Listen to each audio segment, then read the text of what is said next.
Cougar Nation. The Cougars picked it up, and in overtime they won it. Every Monday at 6 on KSL News Radio. Welcome back into Cougar Nation. It's brought to you by Blue Barn Wealth. Hey, real quick, Matt, another thing that I wanted to add before we get to some phone lines. We see you, Chad from Huntsville and Trevin from Saratoga Springs. We'll get out to you here momentarily. Another thing that's trending down just real quick, Cosmo.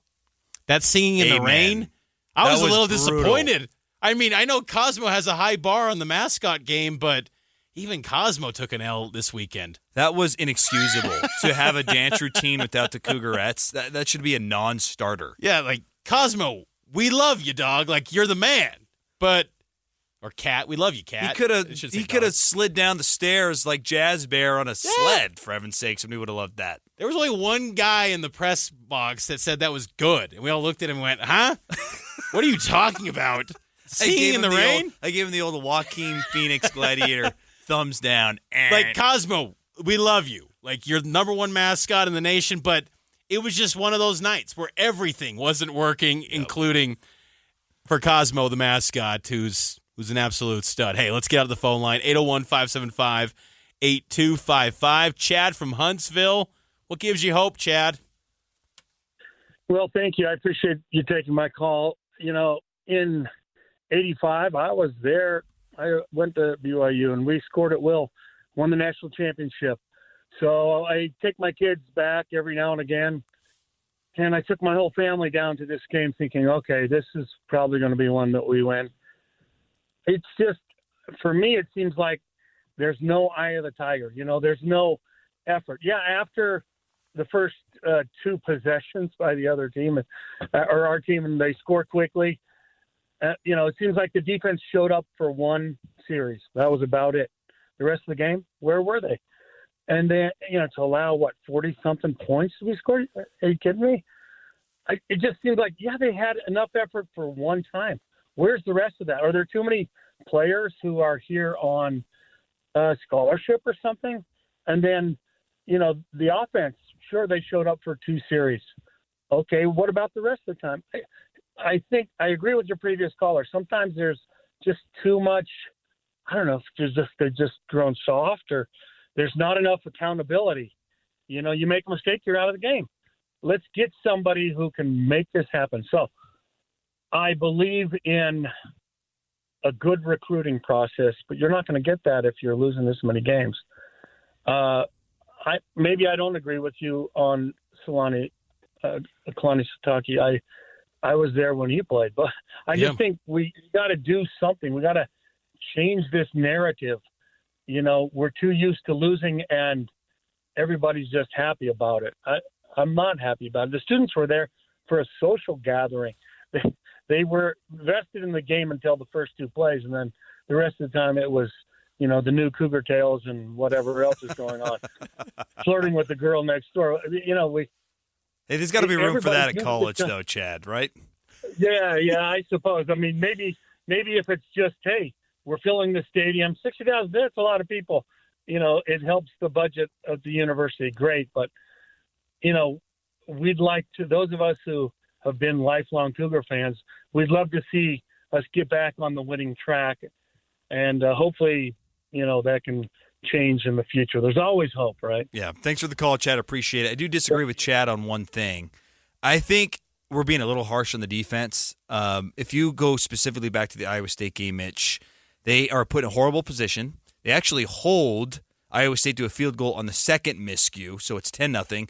Offense scores. What happens next? They force a punt, and BYU's offense bottoms out. Yeah. And then how long can you expect the defense to just keep putting it on the line when you know the offense deep down is not going to do jack squat? Well, and I think Chad makes fair points, though, about how, you know what, like, this BYU brand shouldn't be lower just because they're in the Big 12. That was one thing that I never – there's been times where Kalani says, you know, we went up against Texas. We're not going to run the ball down their throats against Texas. They're an elite team. Like, wait, what? Like, when did BYU ever go in with that mindset? Yep. That's inexcusable. So that sort of stuff, that's got to change where, you know, and that's where I do feel like I have optimism too. Another thing that gives me hope, I do feel like BYU administration, they're big into sports, and they understand the value of sports. You could have questioned that maybe 15, 20 years ago. I think with C. Shane Reese, the new president, Keith Vorkink, they're big on sports. They want this sports athletic department to commit and be as at a high level as possible. Now, does that maybe goes to a bigger picture beyond them? Salt Lake, are they willing to play the arms race game? Tom Holmoe said back in July, BYU is not going to get in the arms race of college sports. That's a red flag. Because if you want to turn this around and become a power again, BYU was once a power. When Chad was watching BYU football, they were a powerhouse. And people forget that. And it's like, you want to get to that powerhouse level because this is the stage to get to powerhouse status. Are they willing to invest at the highest of levels unlike ever before? Because I still see discrepancies on support staff where you're not at the same level as even Iowa State. So let's get out to one more phone call. Trevin from Saratoga Springs. What gives you hope, Trevin? I know you kind of been ragging on Kalani a little bit. I think Kalani gives me hope a little bit. I think he's still the guy to lead us, right? He's still the guy that's there. I think I have hope in him. I think he makes the right decisions. He kind of changed staff last year. He's trying to make those tough decisions. He gives me hope.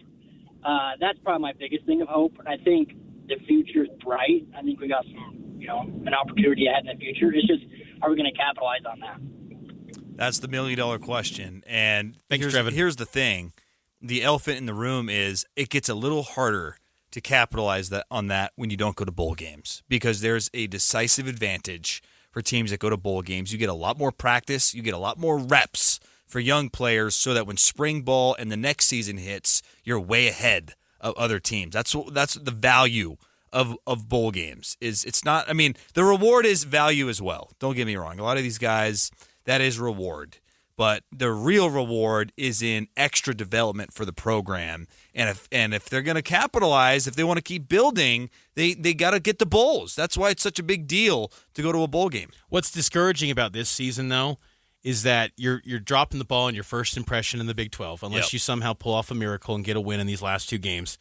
You got your rival coming in next year, even though they're kind of going through a mediocre year.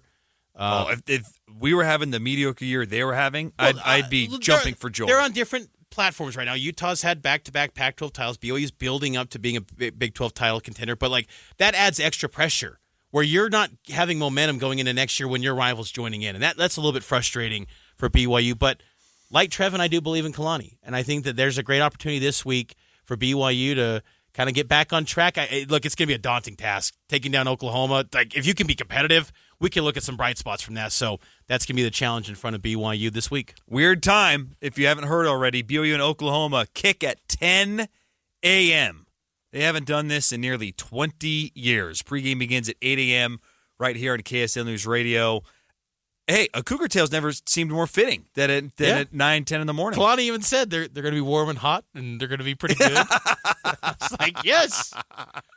That's great. Sorry, good stuff I'm today, sorry, Mitch. Chad.